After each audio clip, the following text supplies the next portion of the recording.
همه در رخ علی بین، به علی شناختم من، به خدا قسم خدا را، به خدا که در دو عالم اثر از فنا نماند، چو علی گرفته باشد سر چشمه بقا را،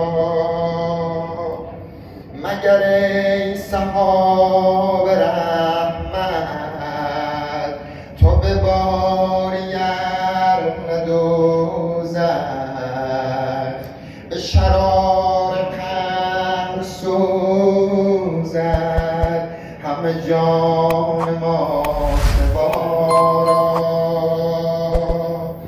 مرم ای گدای مسکین به در سرای مولا، چو علی زند همیشه در خانه گدا را، بجای گدای مسکین در خانه علی زن، که نگین پادشاهی دهد از کرم گدا را،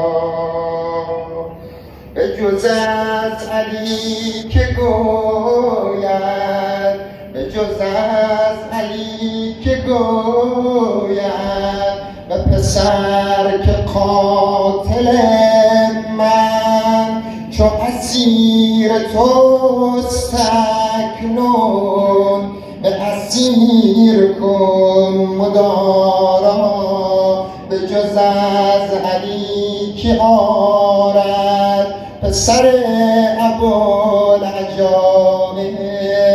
که علم کند به عالم شهدای کربلا را، چو به دوست حق بندد ز میان پاک و بازان، چو تو چه آیتی خدا را که به ما سبا فکندی، همه سایه هما را که به ما سبا فکندی، همه سایه هما را. خالق هستی و خالق آفرینش ایجاد می‌کند. امام صادق علیه السلام می‌فرماید که العقل ما عبد به الرحمن و اکتسب به جنان.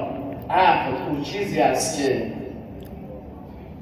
خداوند توسط از اون عبادت میشه، عبادت آگاهانه، عبادت با درک و شعور، عبادت با درک منزلت و جایگاه خداوند و اکتسب به جنان، و توسط همین عقل باید از طریق آگاهی و راه آگاهی مکتب و اسکول است. ما اگر بخواهیم عقل خود را شکوفا کنیم، تنها راجع به مسجد کوفه در محراب مسجد کسانی که در مسجد خواب بودند اونها را بیدار کرد. شاید اون زمان رسم این بوده کسانی که به خانمان بوده در داخل مسجد میخوابیدند. ابن ملجم مرادی را هم از خواب بیدار کرد، رفت در محراب نماز ایستاد شد.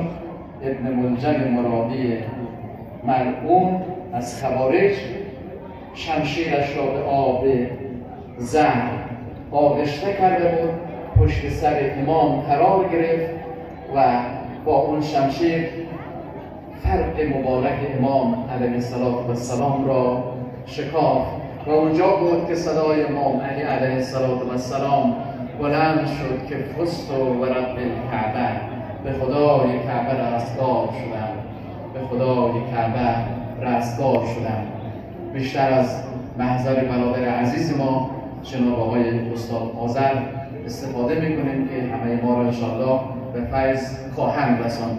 تا تشریف آوری جناب آقای آذر در جایگاه، صلوات بلند بر محمد و مؤمنین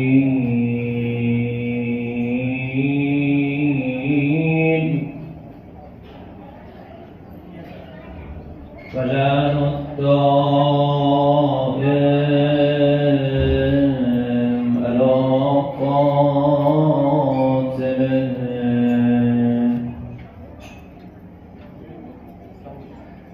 شب شهادت علی بن ابی طالب، شب قدر.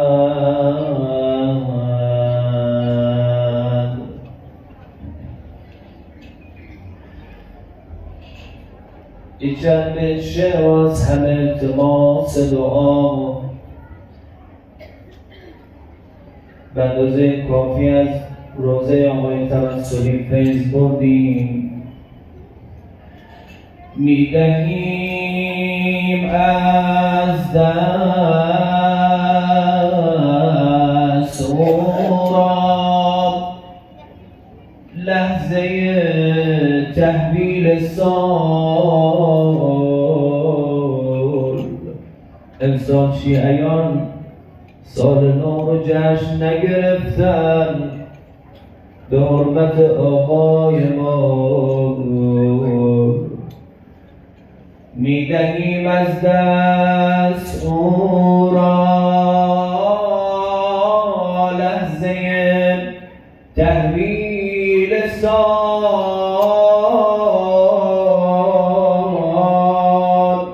سال ما با عمر او دارد به پایان میرسد.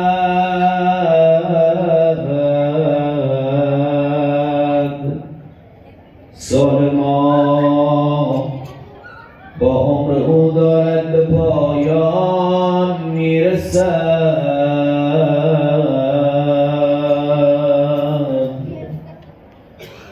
آب و جارو کرده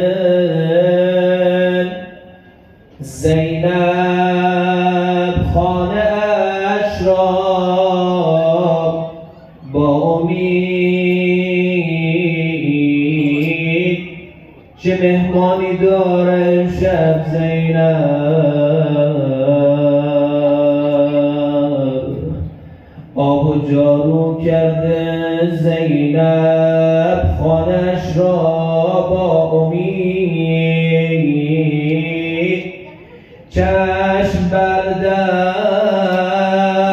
مانده کی از راه مهمان میرسد. ای به فدای مظلومیت آقا امیرالمؤمنین، آقا جانم، مولای ما، آقای ما.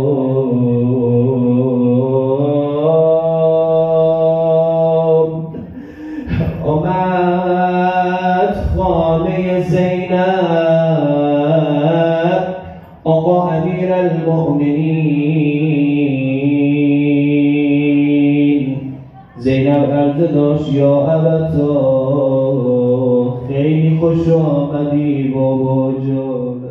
بسم الله الرحمن الرحیم. سبحانك یا لا اله الا انت الغوث الغوث الغوث خلصنا من النار یا اللهم إني أسألك باسمك يا الله يا رحمن يا رحيم يا كريم يا مقيم يا عظيم يا قديم يا عليم یا حلیم یا حکیم سبحانك یا لا اله الا انت الغفور.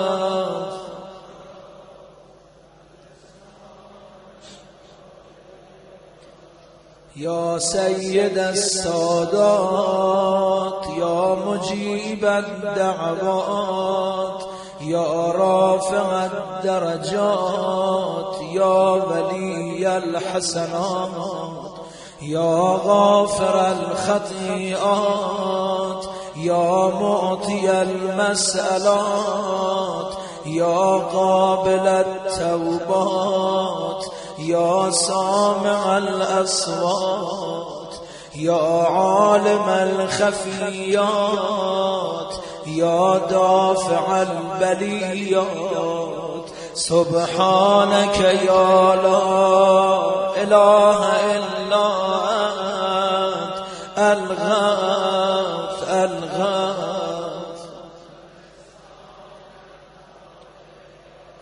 یا خیر الغافرین یا خیر الفاتحین یا خیر الناصرین یا خیر الحاکمین یا خیر الرازقین یا خیر الوارثین یا خیر الحامدین یا خیر الذاکرین یا خیر المنزلین یا خیر المحسنین سبحانك یا لا اله الا